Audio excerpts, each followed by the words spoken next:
Bonjour tout le monde, bienvenue sur ma chaîne pour vos lectures de projection sur le premier semestre de l'année 2026. J'espère que vous allez tous très très bien.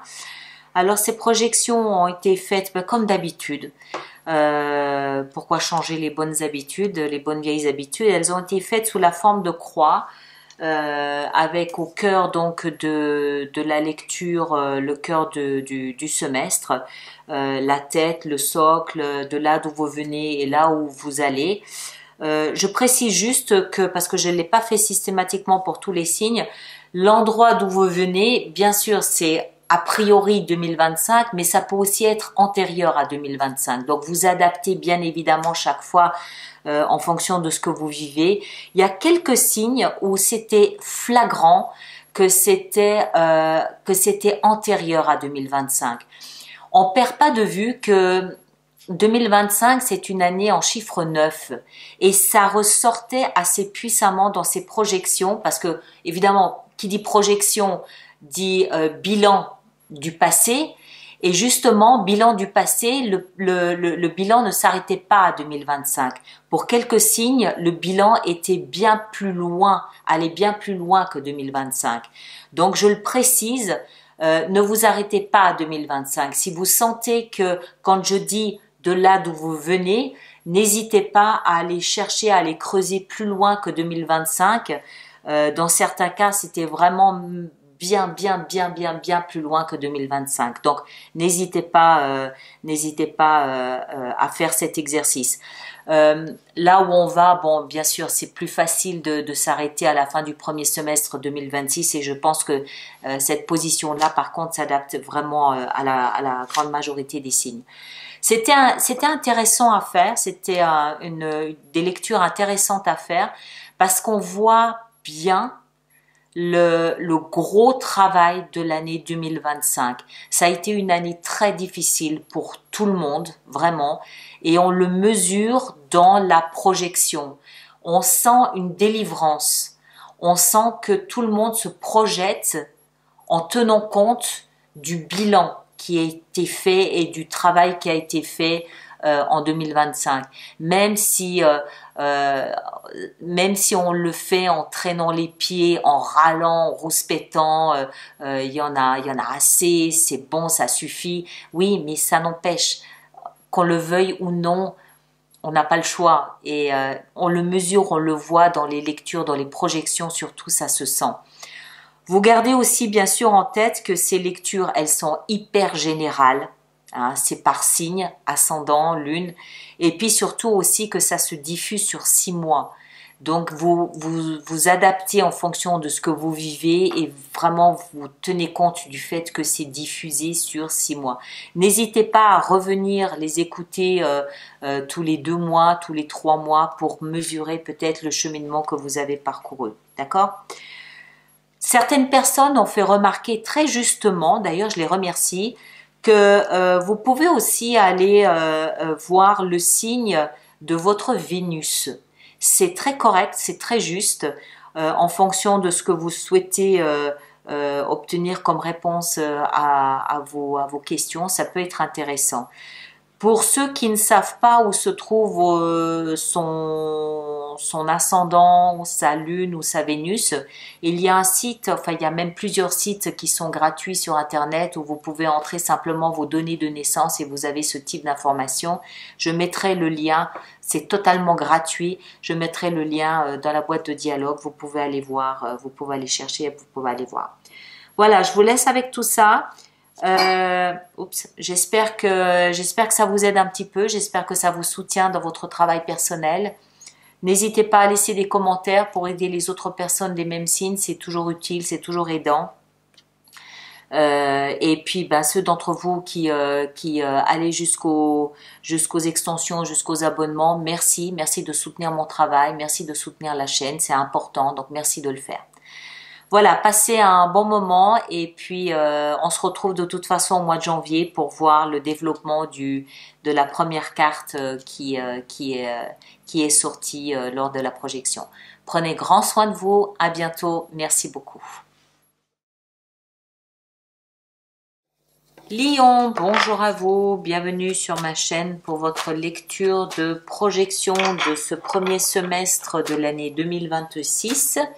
J'espère que vous allez tous très bien, merci d'être là. On va faire cette lecture comme d'habitude en forme de croix.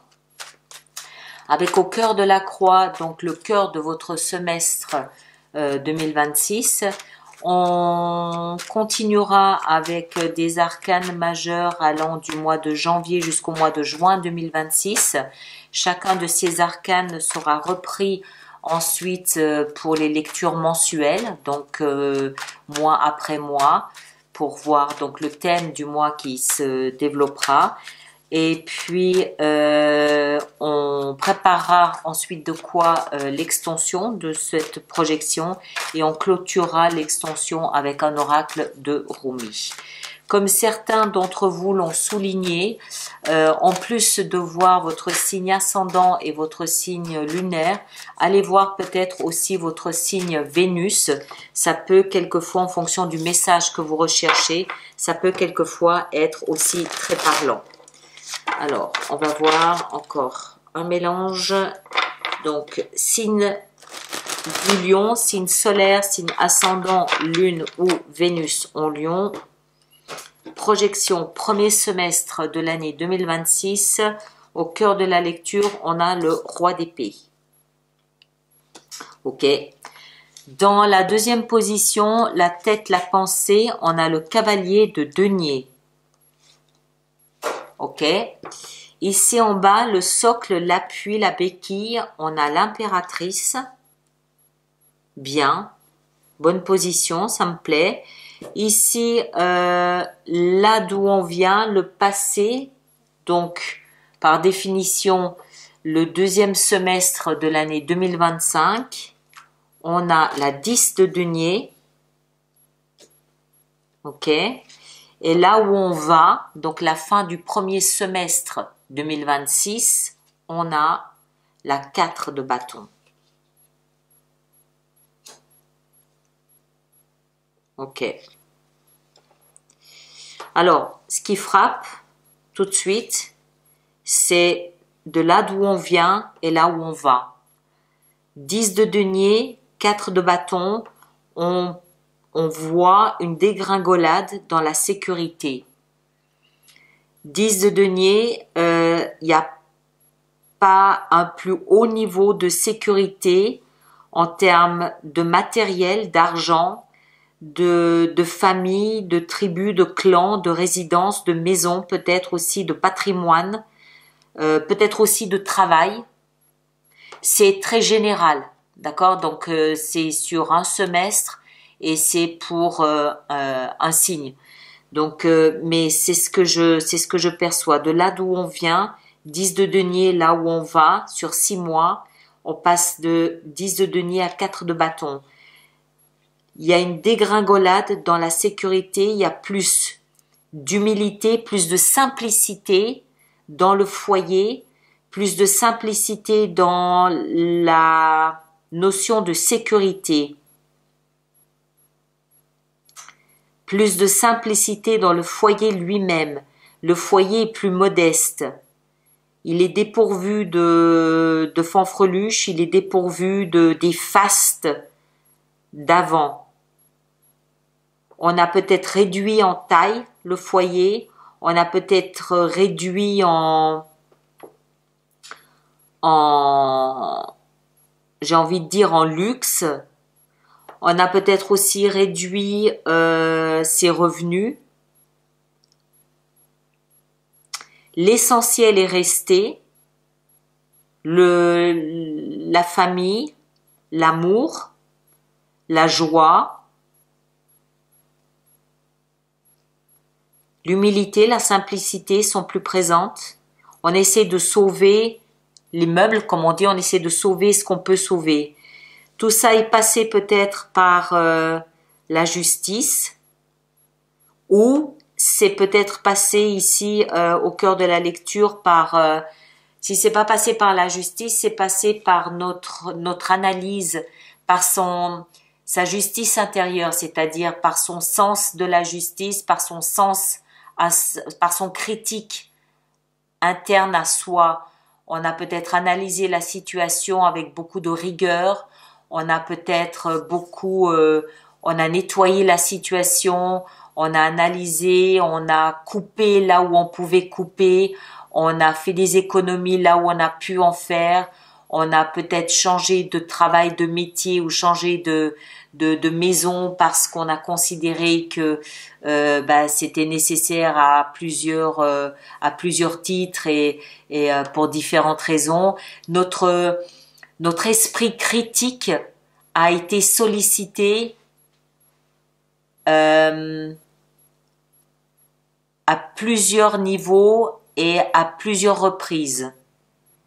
C'est peut-être même l'énergie qui a été la plus interpellée ou qui sera la plus interpellée durant le premier semestre. On est obligé de faire appel ou de faire recours à notre esprit critique. On doit beaucoup communiquer par rapport à ce qu'on comprend, par rapport à notre façon d'interpréter la situation. On est obligé de trancher, de couper, de sectionner. On arrive à certaines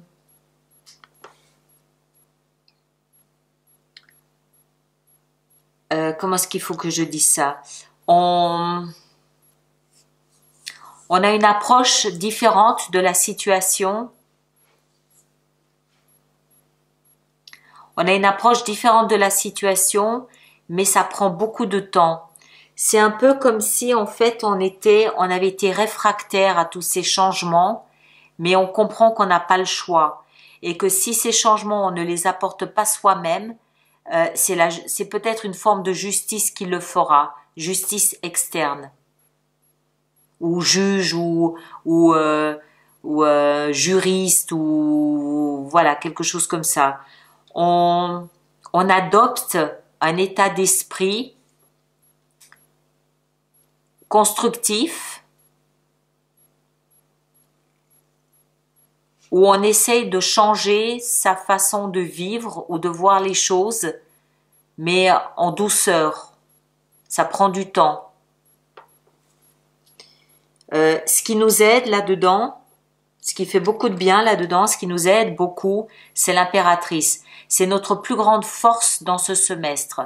C'est une très belle position, c'est une très belle carte, c'est la plus belle position et c'est probablement une des plus belles cartes qu'il puisse y avoir dans cette position. Tout au long du semestre, elle représente, elle est le seul arcane majeur et elle représente la beauté, la douceur, la nature. Elle représente une naissance. Elle représente le cycle. Elle connaît la notion de sacrifice et de cycle. Mais elle sait aussi que les naissances, elles prennent du temps. Une naissance ne se fait pas en 2 jours. Elle sait l'importance de mûrir une naissance. L'impératrice. Et elle sait l'importance de la patience avant d'accoucher. Elle sait aussi qu'un accouchement se fait pas forcément facilement. Elle se prépare. Mais tout ça, c'est dans une position qui est le soutien, c'est le socle. C'est un appui, c'est une béquille. Donc c'est une position qui est favorable, qui aide. L'impératrice, elle représente aussi par sa position de femme qui donne vie, elle représente les leçons de vie, les leçons acquises. Donc il y a quelque chose ici que vous comprenez, il y a comme une leçon acquise entre cette notion de maison, de foyer qu'on réduit drastiquement parce qu'on le choisit, on le décide. Il y a une notion de leçon acquise, mais qui prend son temps. L'idée L'idée prend son temps pour faire son chemin dans la tête. Ça ne se fait pas tout seul, ça ne se fait pas tout de suite. Mais ça se fait. Et une fois que c'est acquis, c'est acquis. Et l'impératrice, elle est là pour montrer que y a une leçon qui fait son chemin. Mais encore une fois, une grossesse, elle prend son temps. Mais une fois que l'accouchement est en route, une fois que la naissance est faite, c'est fait, c'est acquis. On peut passer à autre chose. C'est en tout cas le premier semestre. Alors, on va voir mois après mois comment ça se manifeste. Donc, le mois de janvier, on a le soleil. Bah tiens, ça commence pas trop mal. La planète, en plus du signe du lion. Le mois de février, on a le pape, la foi, la confiance. Le mois de mars, le diable. Le mois d'avril, le mage, c'est-à-dire le battleur, le magicien. Le mois de mai, le chariot. Et le mois de juin, l'univers, le monde. Ok. Il y a une compréhension ici clairement au mois de janvier avec une grande confiance là que la vie vous invite à avoir au mois de février. Un test probablement au mois de mars et après on est bon. Le mois de mars sera probablement le mois défi, le mois challenge. Après, on est bon. Entre le magicien, le chariot, l'univers, on est bon. Mais ça va être... Ou alors un recul au mois de mars. Non, finalement, je change d'avis, je recule. Mais après, il va falloir de toute façon... après, on comprend qu'on y va. Entre le magicien, le chariot, l'univers, ça y est, le pas est fait, le pas a été sauté, on y va. Mais au mois de mars, le diable... ou alors c'est un test de la vie pour voir si vous avez bien compris, si vous avez bien, si vous êtes d'accord d'aller jusqu'au bout. Je sais pas, on va voir. Alors, voyons voir le roi d'épée. Qu'est-ce qu'on a sur notre roi d'épée? Qu'avons-nous sur le roi d'épée? Qu'avons-nous? Le cavalier de denier, le même qu'on a ici en haut. Justement, le cavalier de denier, qu'est-ce qu'on a avec lui? On a la 8 de denier, obligé de travailler, obligé de comprendre intellectuellement qu'il faut bouger, qu'on ne peut pas rester là où on est, obligé d'avancer, obligé de réfléchir, obligé de bouger, obligé d'avancer, de travailler, de trouver des solutions. L'impératrice, on a le roi de bâton, ça c'est vous. De là d'où on vient, la 10 de denier, 9 de bâton. Et là où on va, la reine de bâton. Ok, on a le couple de bâton. Bien, ok mes chers, voilà. On va s'arrêter là. Je vous invite à aller voir votre signe ascendant, votre signe lunaire. Et comme certains l'ont souligné, je vous le disais, votre signe Vénus, vous faites bien la synthèse des 3 ou des 4 pour avoir quelque chose de personnalisé. Et nous, on se retrouve de toute façon au mois de janvier pour voir ensemble le développement ici de la carte du soleil, l'énergie du soleil, voir quel impact, quelle influence ça a pour votre mois de janvier. D'accord? Vous prenez un grand soin de vous. À très bientôt. Merci beaucoup.